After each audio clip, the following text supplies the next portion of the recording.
Estamos iniciando o nosso estudo da Apostila para Iniciantes. Queremos pedir ao bom Deus que abençoe a comunidade reunida aqui e os nossos amados irmãos que recebem a palavra nas demais localidades. Nós vimos no começo aqui das perguntas da nossa apostila que é feita uma abordagem a respeito da natureza de Deus e da criação. É um tema bastante profundo que ocupou a mente investigativa dos filósofos, dos pensadores ao longo da história.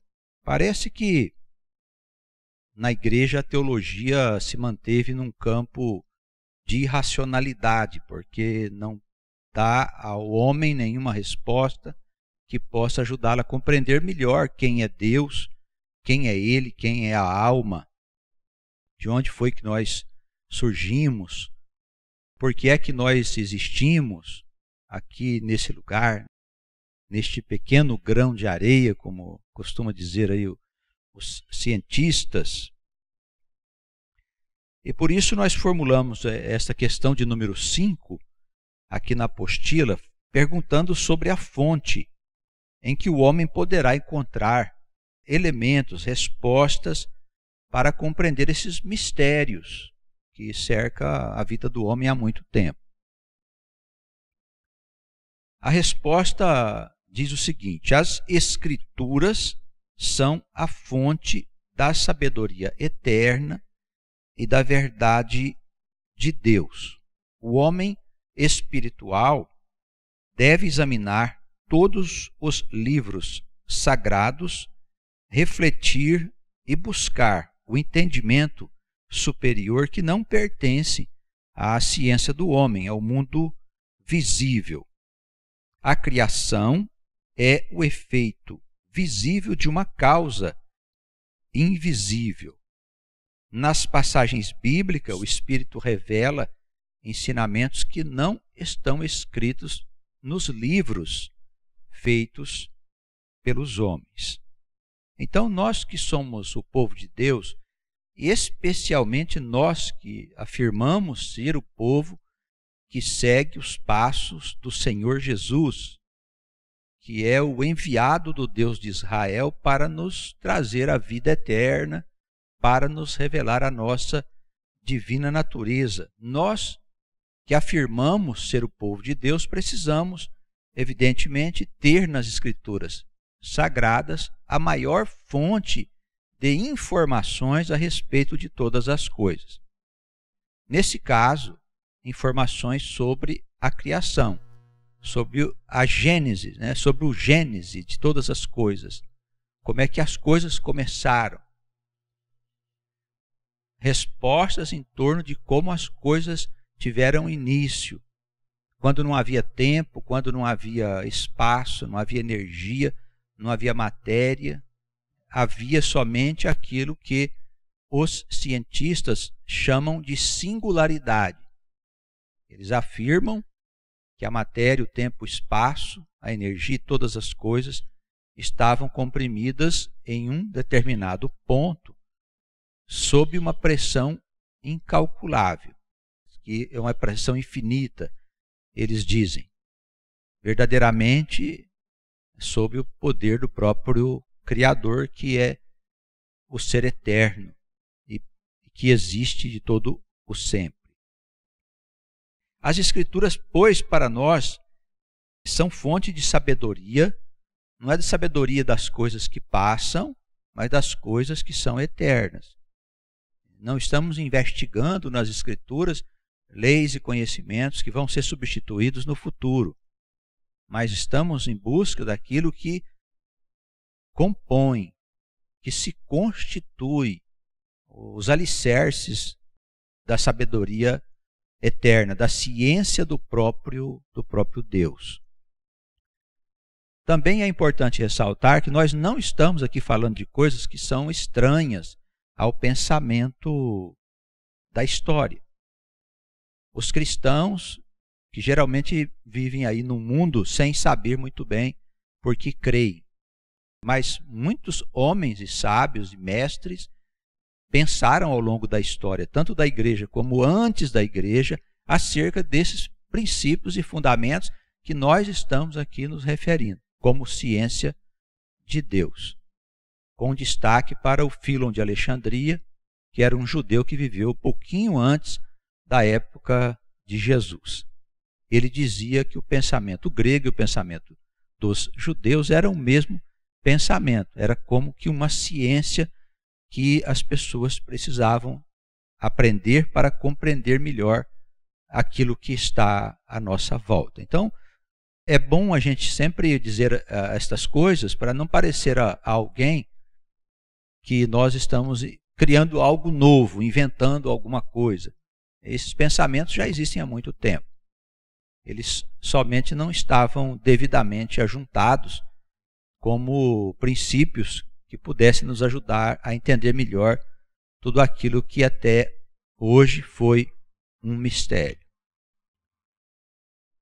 A criação que nós conhecemos, ela é o efeito visível de alguma coisa que está no invisível.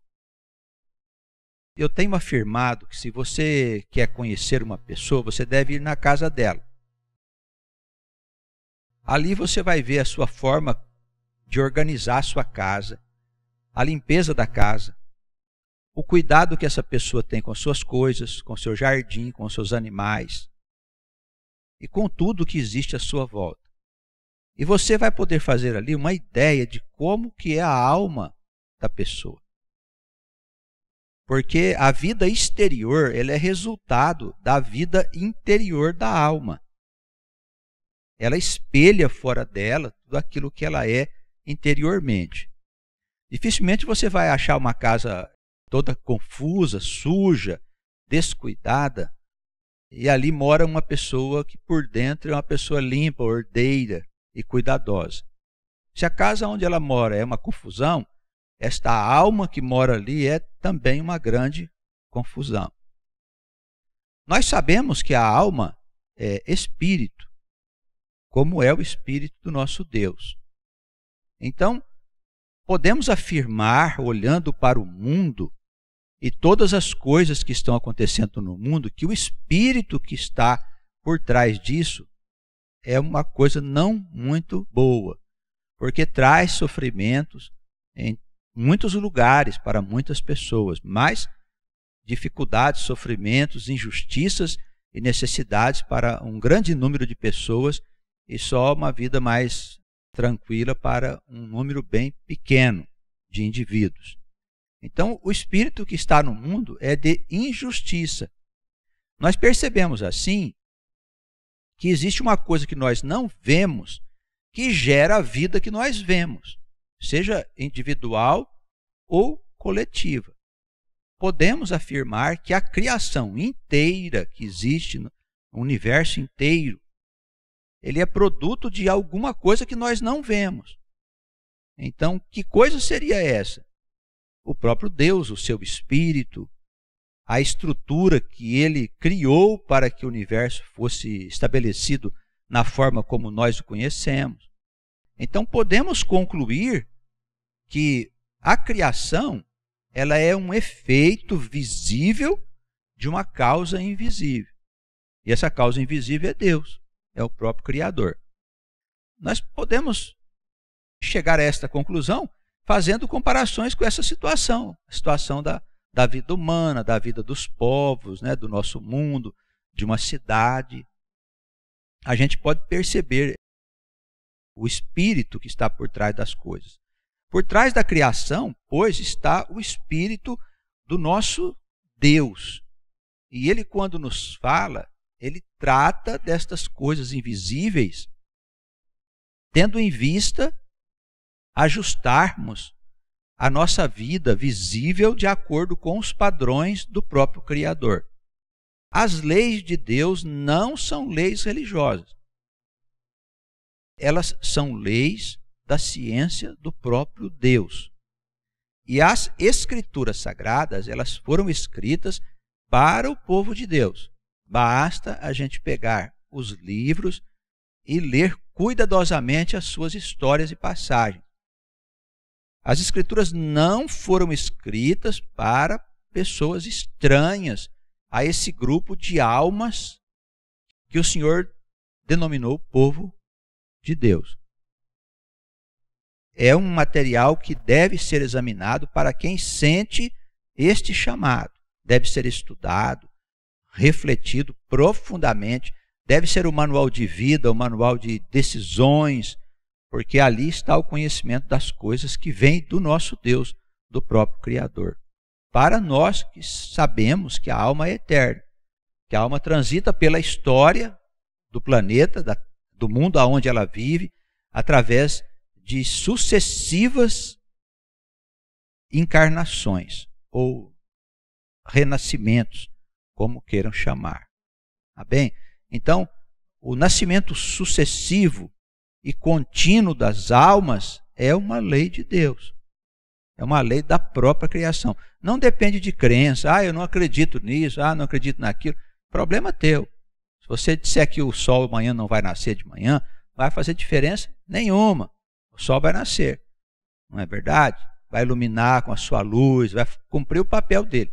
Então, a lei do renascimento sucessivo é uma lei da própria natureza. Se você não acreditar, não faz diferença nenhuma para essa lei e para os acontecimentos que envolvem o renascimento contínuo, não só da alma do homem, mas de todos os seres vivos, das plantas, dos animais, para que esses princípios existenciais, que são homens, animais, plantas, eles possam acompanhar o próprio movimento progressivo do universo. Fora disso, nós caímos num buraco de negar o progresso. Ou nós teríamos uma criação onde uma parte progride e a outra não. Todas as coisas vão sendo transformadas, exceto as almas, que vão surgindo e desaparecendo ao longo da história sem ter qualquer vínculo com os acontecimentos, do passado ou do futuro. A alma só existiria durante um período de tempo, aí vamos dizer, para o homem de uns 70, 80 anos, como dizem as Escrituras Sagradas. Claro que as pessoas são livres para crerem como quiserem, mas nós precisamos buscar entender a obra de Deus por um ponto de vista inteligente. Não é possível continuarmos com essa fé cega, com essa fé sem entendimento que vem lá da Idade Média. A teologia que nós temos hoje na Igreja Católica e Evangélica, ela foi formulada na Idade Média e tempos anteriores ainda à Idade Média. Não é possível que não haja progresso para os conceitos ligados a Deus. Daí estamos trabalhando, tentando todos nós que vemos essa necessidade falar sobre isso, escrever, mostrar, estudar, refletir,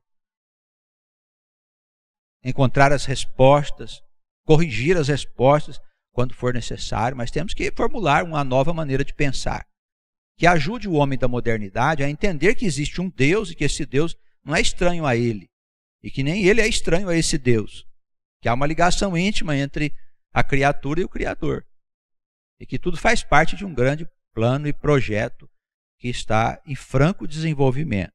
Nós precisamos olhar as coisas por este ponto de vista.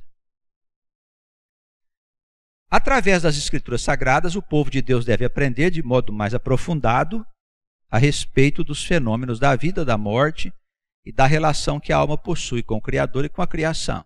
Então, os irmãos perceberam aí que o pensamento leva-nos a colocar cada homem, cada mulher, cada ser vivo em consonância, em harmonia com a própria criação. A criação foi feita para o homem. Então, o homem ele tem uma relação com tudo que está à sua volta. A sua maldade, a sua injustiça, a sua preguiça, a sua indiferença em relação a Deus também provoca mudanças no próprio ambiente onde o homem vive, ajudando o mundo a entrar nesse descompasso, nesse descontrole que está aí fora. É claro que existem as causas materiais, mas elas são provocadas pelas causas espirituais, ou causas morais, poderia chamar, caso os irmãos achem melhor a expressão, mas é essa. O mundo está se desajustando, se desarranjando todo, porque o homem é mau e não sabe usar os recursos para o bem da coletividade. São grupos, nações e pessoas que querem tirar vantagem em tudo. E para isso eles não têm escrúpulos. Eles destroem a vida, destroem a natureza e todas as coisas, interessados apenas no poder e nas riquezas. Isso, no dizer das religiões, né, na linguagem bem popular, é pecado, é transgressão. Estão pecando contra o Criador e as consequências elas já estão se mostrando bastante danosas. Sabemos também que o nosso mundo não está seguindo à toa, né? Não está seguindo como se não tivesse rumo, como se fosse um barco à deriva.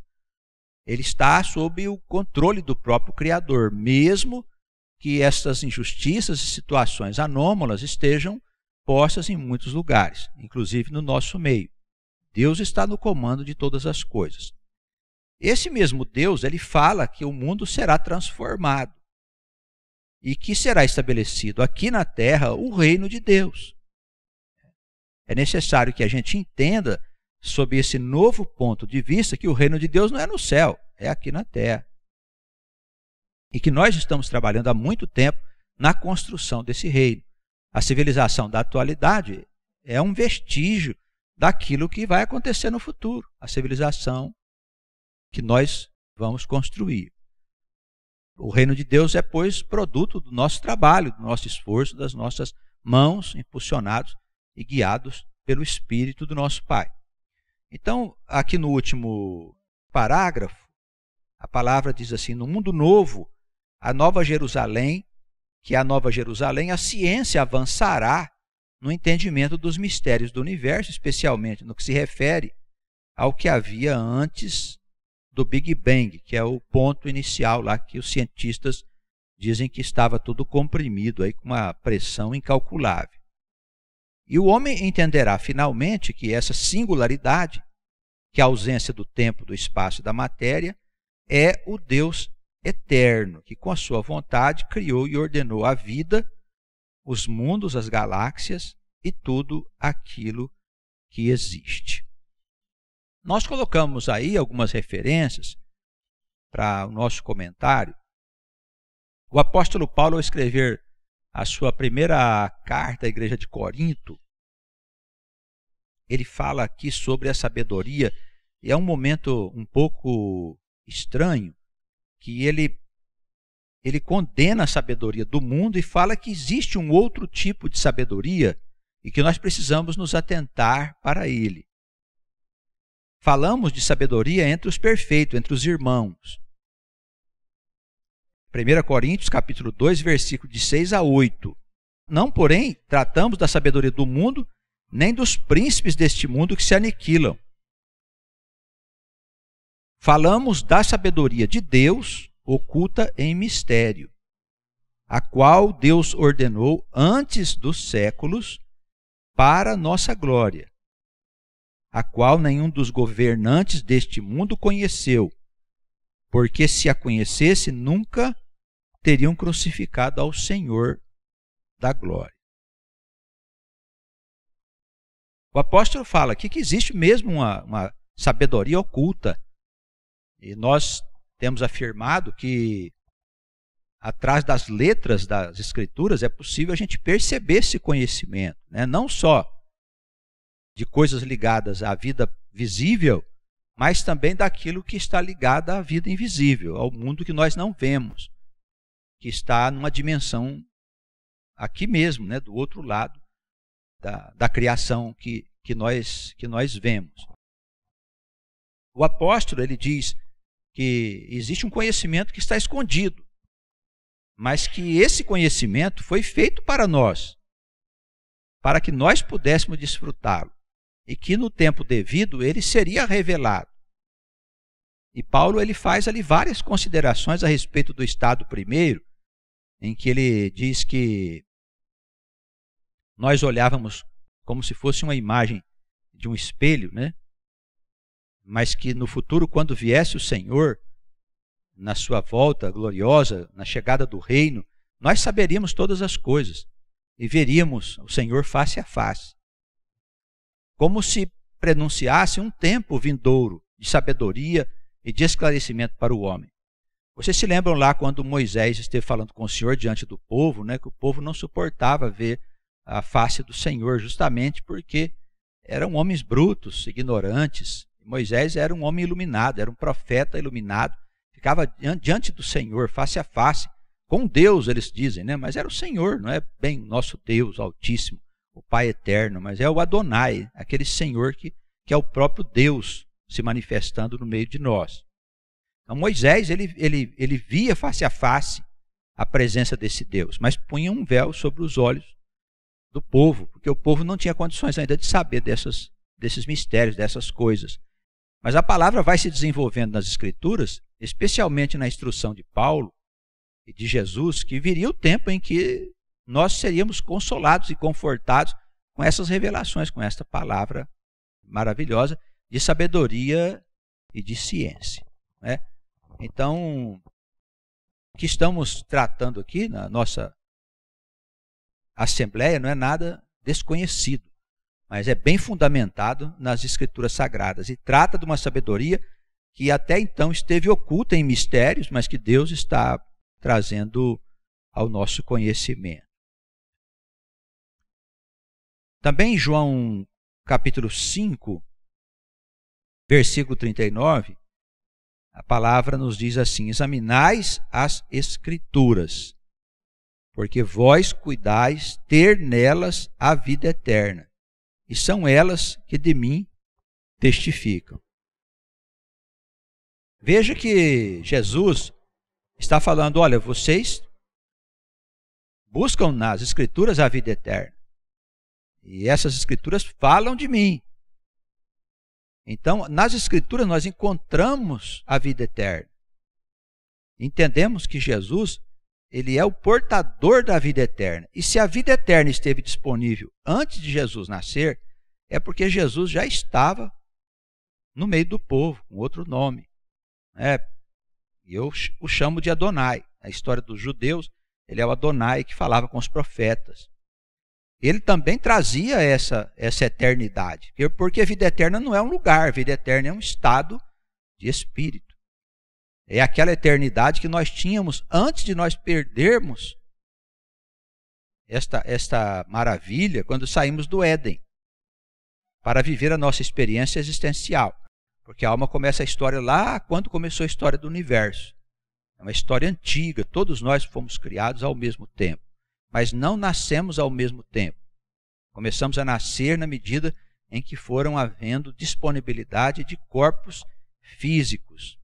Por isso tem almas que nascem mais vezes, nasceram mais vezes do que as outras, e por isso elas têm uma experiência maior nas coisas relacionadas com a vida. Embora todas as almas tenham sido criadas ao mesmo tempo quando Deus criou o universo. Precisamos saber dessas coisas para nós nos inserirmos num conhecimento diferente que trata a vida eterna como um estado de coisas e de espírito para a alma, e não como um lugar para onde a gente vai um dia viver. Tá bem? É necessário mudar um pouco esses conceitos, viu, irmãos?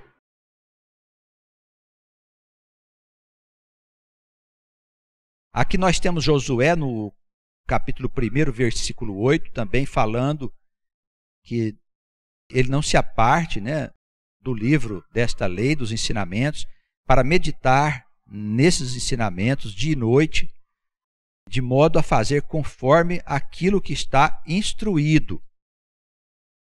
Fazendo assim, diz a palavra, farás prosperar o teu caminho e serás bem-sucedido. Então, para nós que somos o povo de Deus, não há uma outra solução a não ser aquela que está posta na Escritura Sagrada. Nós temos que examinar as Escrituras, meditar, pensar nela, aprender, ver aquilo que se aplica à nossa vida e aplicar. Fazendo isso, tudo que nós colocarmos à mão vai prosperar. Não estamos falando aqui de riquezas, né? Porque nós não precisamos de riquezas, nós já somos ricos. Porque o nosso Pai tem todas as coisas, não precisamos disso. Mas precisamos de ter sustento, de ter alguma forma de ganharmos o pão para criar os nossos filhos e desenvolver a nossa família. Isso Deus nos concede em abundância. Se nós andarmos nos caminhos do Senhor, todas as coisas prosperam. Não há de faltar nada a nós. Não seremos ricos, presta atenção, porque Deus não dá riqueza para ninguém. Tá bom? Mas nada nos faltará. Nada nos faltará, com certeza. Então não vamos nos apartar de forma nenhuma daquilo que está escrito no livro da lei, nos ensinamentos que são as nossas escrituras sagradas. Também Salmo, no capítulo 1, fala que o homem de Deus, ele tem o seu prazer na lei do Senhor, na lei dele, ele medita dia e noite. Marcos, capítulo 12, versículo 24. Jesus, respondendo, disse-lhes: porventura não errais vós, em razão de não saberdes as Escrituras nem o poder de Deus? Aqui é aquela história dos 7 irmãos, né, que casou com uma mulher, sempre que casava com ela, o sujeito morria. Aí no fim, segundo a história que eles inventaram para desafiar o Senhor, morre também a mulher, e eles perguntam do outro lado quem que seria a esposa, de quem ela seria esposa daqueles 7 irmãos, né? E ele então responde: não errais vós em razão de não saberdes as Escrituras nem o poder de Deus? Então, as Escrituras sagradas são para nós a fonte de sabedoria. Nós precisamos conhecer bem para a gente poder encontrar as respostas. Porque o estado de união homem e mulher, estando casado, ele só acontece quando a gente está existindo no plano material. Fora do plano material, a existência da alma é semelhante à existência dos anjos, embora eles estejam ligados, homem e mulher, pelos laços do Espírito, que só vão formar de novo como homem e mulher quando eles forem nascer novamente. Isso segundo o ponto de vista das Escrituras Sagradas. A questão do número 6 é uma extensão da número 5. Né? Pergunta se há alguns outros livros importantes para o aprendizado das verdades eternas. A resposta diz o seguinte: importante como as Escrituras Sagradas, não há nenhum outro livro. Porém, existe bibliografia idônea que o homem espiritual poderá examinar sem perder de vista que os escritos sagrados se tornaram a fonte das águas vivas para o povo de Deus. Para nós que somos o povo de Deus, as Escrituras é mesmo o livro mais importante. Os demais livros, obras e doutrinas são rios, riachos e córregos que correm para um e outro lado. Considere-se que a água que sai de uma fonte límpida pode se contaminar em algum ponto do percurso. Pensamentos e doutrinas em desarmonia com o conjunto dos ensinamentos dos livros sagrados são obras de homens ou estão marcadas por suas ideias terrenas. E nós observamos aqui o que aconteceu ao longo da história, tanto do judaísmo como do cristianismo, é que as coisas mais santas e puras que o nosso Deus revelou ao homem foram distorcidas. Tanto que as Escrituras vão ficando de lado, né? No caso da Igreja Católica, por exemplo, já não se usam mais as Escrituras. O crente que vai lá na Igreja Católica, ele não vê mais as Escrituras por lá. Há um impresso que a igreja faz para poder ordenar a missa, os costumes e o que ela pensa que vai ser útil para o homem. Mas as Escrituras não são mais consideradas fonte de sabedoria, porque eles não usam as Escrituras. Né? Alguns têm a Bíblia em casa para colocar em cima do criado, aberta no Salmo 23 ou coisa parecida. Mas com certeza eles nem sabem quem é o Salmo, o que é o Salmo 23, quem escreveu o Salmo, qual que é o significado. Não tira disso nenhuma sabedoria. É apenas uma reza que se faz, esperando que Deus possa agir por meio daquela reza para se conseguir determinada coisa. Então, isso aconteceu no cristianismo.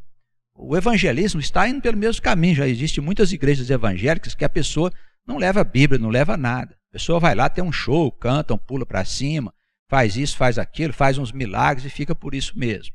Não é?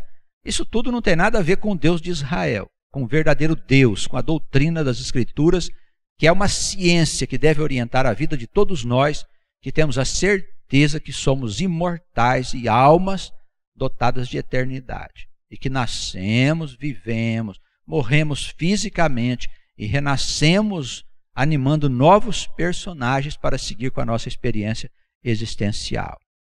Tá bem? Para nós, as Escrituras Sagradas, ela traz uma ciência, um conhecimento profundo e que vai nos ensinar todas as coisas que nós precisamos para avançarmos um pouco mais, impulsionando este mundo no caminho do progresso. Aqui nós deixamos uma referência em 1 Tessalonicenses, capítulo 5, versículo 21. Quando você examinar qualquer outra obra que não seja sagrada às Escrituras, dizia o apóstolo Paulo, examinai todas as coisas e retende apenas aquilo que for o bem. Tá certo? Então, o que não servir, deixa de lado. Do mesmo modo, pode fazer com os nossos comentários e ensinamentos. Não tem necessidade de você se violentar com nenhum deles, né? O que você achar que não é bom, deixa de lado. E aquilo que for bom, guarda aí no seu coração, que seja útil para a sua vida e para a sua orientação. Esta passagem aqui de Paulo é muito oportuna, né? Pode examinar todas as coisas. O que você achar que é bom, guarda no seu coração.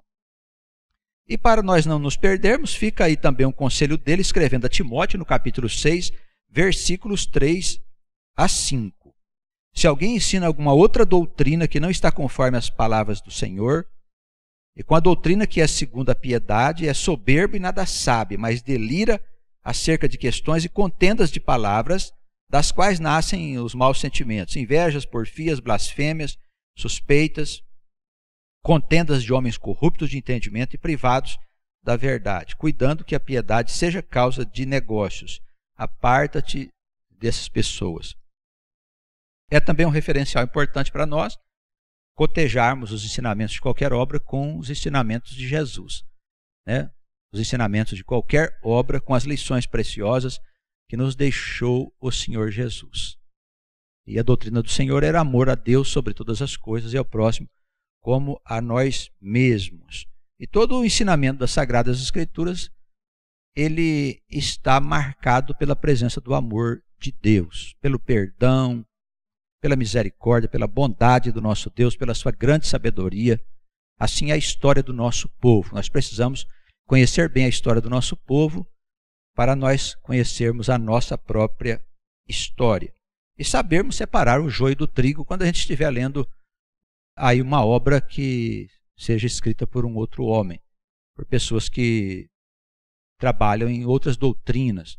Não é impedido que você leia nada que seja publicado, mas procura separar o bem do mal. Se nós conhecemos as Escrituras, nós poderemos fazer isso com procedência. Tá bem? Sejamos abençoados e guardados no grande amor do nosso Deus e de Jesus Cristo, nosso Salvador. Amém.